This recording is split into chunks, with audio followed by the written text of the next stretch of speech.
আজকের এই সভা যেখানে এক মাস ধরে আমি বাংলার বিভিন্ন প্রান্তে যাব, মানুষের পাশে দাঁড়াবো, বিশেষ করে এই এসআইআর প্রক্রিয়া চলাকালীন মানুষের যাতে কোনো অসুবিধা না হয় আমার সামর্থ্য অনুযায়ী মানুষের পাশে দাঁড়াবো।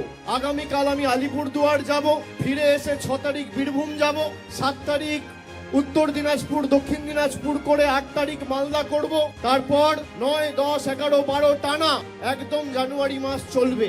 আপনারা মাঠে ময়দানে লড়াই করবেন, আমিও আপনাদের সহকর্মী সতীর্থ হিসেবে, মমতা বন্দ্যোপাধ্যায়ের সৈনিক হিসেবে মাঠে ময়দানে আপনাদের সাথে কাঁধে কাঁধ মিলিয়ে লড়াই করব। কিন্তু আজকে এই সভা আবার জিতবে বাংলার যে শুভ সূচনা, এটা আমরা আজকে দক্ষিণ 24 পরগনা এবং বারুইপুরের মাটি থেকে এর শুভ সূচনা করলাম। যতই করো হামলা, আবার জিতবে বাংলা, এই যে কর্মসূচি, এর প্রথম কর্মসূচি কেন বারুইপুরে হচ্ছে, কেন দক্ষিণ 24 পরগনায় হচ্ছে, কেন এই মাটিতে হচ্ছে, তার কারণ আমরা যখন কোনো শুভ কাজে বেরোই, বড় কাজে যাই, তখন মা বাবার আশীর্বাদ নিয়ে বেরোতে হয়।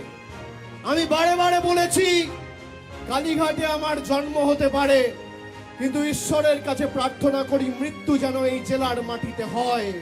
কালীঘাট যদি আমার জন্মভূমি হয়, দক্ষিণ 24 পরগনা আমার কর্মভূমি। তাই আপনাদের সকলের আশীর্বাদ নিয়ে, ভালোবাসা নিয়ে, শুভেচ্ছা নিয়ে, স্নেহকে পাথেয় করে, আশীর্বাদকে পাথেয় করে আজ থেকে এই লড়াই শুরু করলাম বাংলার মাটিতে।